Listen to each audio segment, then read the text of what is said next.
Support Wrestle Talk! Order a t-shirt. The road to WrestleMania officially begins in just 2 weeks with WWE Royal Rumble, the annual over-the-top battle royal where the winner will, sometimes, main event WrestleMania for their respective brands' championships. One of the most fun parts about the Royal Rumble, however, is the surprise entrant, the debuts and shock returns. Think of Drew Carey in the 2001 Rumble, AJ Styles making his debut a couple of years ago, John Cena's return in 2008. These moments sometimes overshadow the eventual winner. So we here at Wrestle Talk decided to sit down and think about who we want to see make an impact in the 2018 Royal Rumble. Here are some Royal Rumble surprises, debuts, and returns we want to see. Number 1, James Ellsworth. I nearly had James Ellsworth down in my Women's Royal Rumble list from last week, and perhaps his comedy spot would be better used there. Ellsworth coming out for a quick pop and being thrown out quickly by a heel would be a great way to draw some easy heat, maybe for someone like Baron Corbin. Number 2, Wade Barrett. Wade Barrett recently teased some sort of Royal Rumble return on Instagram, and while it seems unlikely the bearer of bad news would make an appearance at the pay-per-view, given his ties to Defiant Wrestling, it would be a cool moment. Number 3, Jeff Hardy. Jeff Hardy went out with an injury in September last year and hasn't been seen or heard from since. His diagnosis put him out for 4 to 6 months, so if he's healing up well, he could be back in time for the pay-per-view. Since he's been gone, his brother Matt Hardy has finally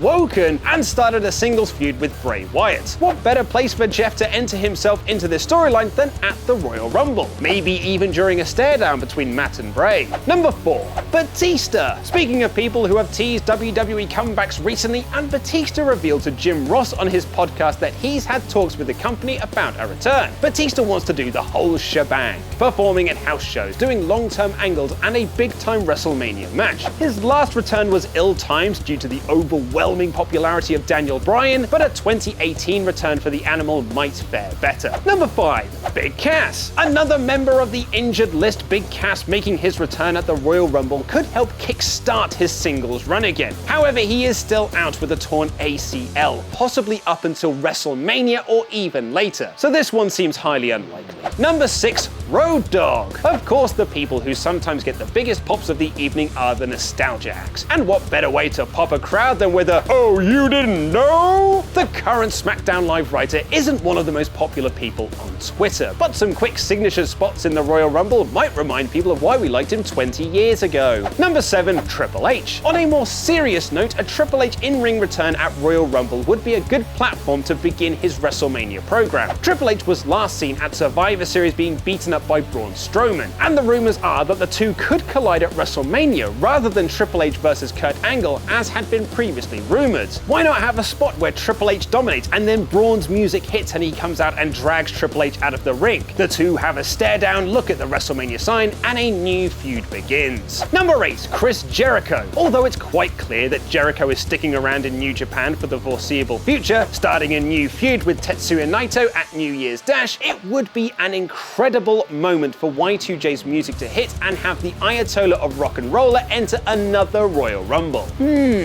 If only there was someone to stop him. Number 9, Tetsuya Naito. It wouldn't translate to the casual crowd who don't watch New Japan, but Naito coming out to stop Chris Jericho and further their feud would be mind-blowing. Many theorized this spot would be safe for Kenny Omega to follow on from their Wrestle Kingdom 12 match, but it's just as plausible to have Naito in this role. This likely, of course, won't happen, but fans can dream, can't they? Number 10, Scott Hall. Back to nostalgia acts quickly, and not only would there be a big pop for the NWO's music, there would be a great reaction for the in-ring return of Scott Hall. The bad guy has had his fair share of demons since last wrestling for WWE, but the tremendous documentary on Jake the Snake's Roberts' return to health also include the saving of Scott Hall. Hall coming out for some signature moves would be fantastic to see, and a heartwarming moment for his fans. Speaking of which, number 11, Jake the Snake Roberts. Part of the documentary, The Resurrection of Jake the Snake, is Jake trying to get back into shape so he can make a surprise appearance at the Royal Rumble, instead being offered the WWE Hall of Fame instead. What a heartwarming moment it would be to finally see a payoff to this, with an in-ring return of one of the all-time greats. Number 12. Shane McMahon. Shane McMahon has been the focus of SmackDown Live since before SummerSlam, where he's been involved in a feud between Kevin Owens and Sami Zayn, a feud that gets a new chapter at the Royal Rumble when Owens and Zayn vie for the WWE Championship against AJ Styles. A key to this story is that Shane is a power-hungry dictator who is abusing his power, and what better way to show that than as an entrant into the Rumble match itself, a match he has no business being a part of. And finally, number 13, Eric Young and Sanity. Perhaps the biggest NXT call-up for this year's Royal Rumble would be Eric Young and his group of misfit Sanity. Some asked why I didn't have Nikki Cross in my list of surprises for the Women's Royal Rumble, and that's because I firmly believe that Sanity should be called up as a whole unit, and the Royal Rumble match is a perfect platform to show their unique brand of chaos. Eric Young doesn't even have to enter, they just have to show up and cause havoc. Sanity have pretty much done everything they can in NXT, finishing up feuds with Authors of Pain and the Undisputed Era, so the main roster seems like their next destination. It's also notable that they weren't featured in NXT's video package of tag teams on last week's show, which suggests a main roster call-up is on the horizon. But those are just some of the names we want to see as surprise entrants. Who would you like to see? Tell us in the comments below. After all, this is just my opinion. What about the surprise entrance into the Women's Royal Rumble? Click the videos on screen right now for more awesome wrestling content directly into your eyes.